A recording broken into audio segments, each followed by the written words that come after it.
మీరెప్పుడన్నా రోబోట్స్‌ని మన ఫార్మర్స్ లాగా పొలాల్లో పనిచేయడం ఎప్పుడన్నా చూసారా?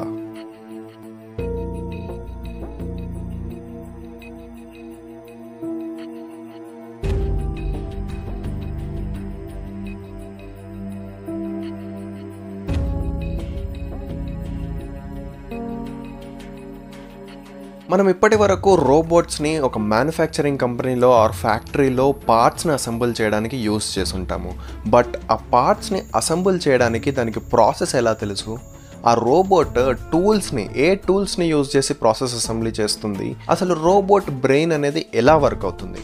ఇవన్నీ క్వశ్చన్స్ మీ బ్రెయిన్లో కూడా రేజ్ అవుతున్నాయి అనుకోండి, you are a true engineer. True engineers ఎప్పుడు క్వశ్చన్ దగ్గర ఆగిపోరు. They always want solutions. So let start finding the solutions. Chapter 1, what is inside the robot brain?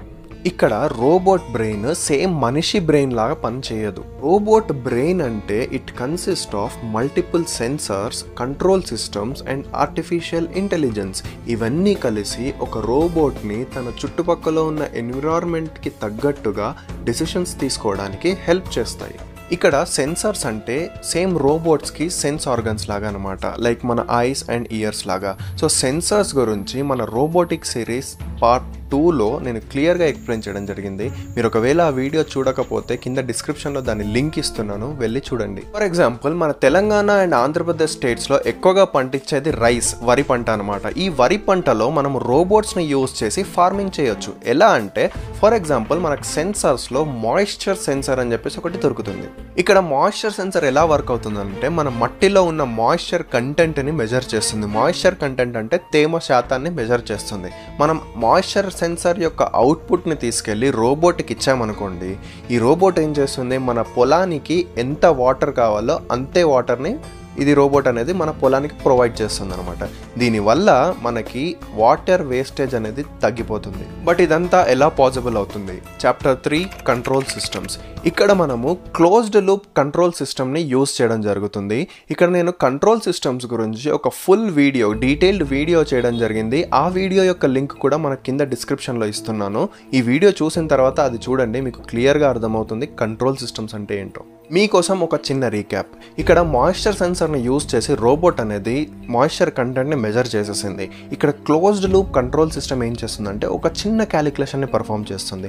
For example, మనకు కావాల్సిన మాయిశ్చర్ కంటెంట్ ఎంత, 90% అనుకోండి.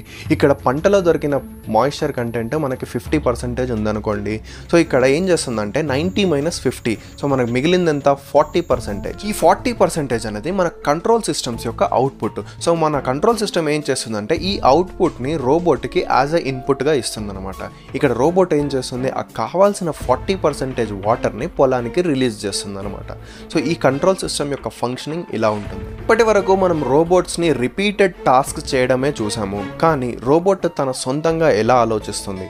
Chapter 4, the smartest layer. ఇక్కడ artificial intelligence అనేది చాలా ఇంపార్టెంట్ రోల్ని ప్లే చేయడం జరుగుతుంది ఒక నార్మల్ రోబోట్ని స్మార్ట్ రోబోట్గా కన్వర్ట్ చేయడంలో. ఇక్కడ ఆర్టిఫిషియల్ ఇంటెలిజెన్స్ అంటే ఒక ప్రోగ్రామ్ని రోబోట్కి ఇచ్చి టాస్క్ పర్ఫామ్ చేయించడం కాదు. ఇక్కడ ఆర్టిఫిషియల్ ఇంటెలిజెన్స్ అంటే ఒక రోబోట్ని సొంతంగా ఆలోచించే ఎబిలిటీని ఇవ్వడము, రియల్ టైమ్ డిసిషన్స్ని తీసుకునే కెపాసిటీని ప్రొవైడ్ చేయడము. ఇదంతా ఎలా జరుగుతుంది? మనం ఆర్టిఫిషియల్ ఇంటెలిజెన్స్ యొక్క కోర్కి వెళ్తే అక్కడ ఉండేది కంట్రోల్ సిస్టమ్స్. కంట్రోల్ సిస్టమ్స్ ఏం చేస్తాయి, ఫీడ్బ్యాక్ సిగ్నల్ని జనరేట్ చేస్తాయి.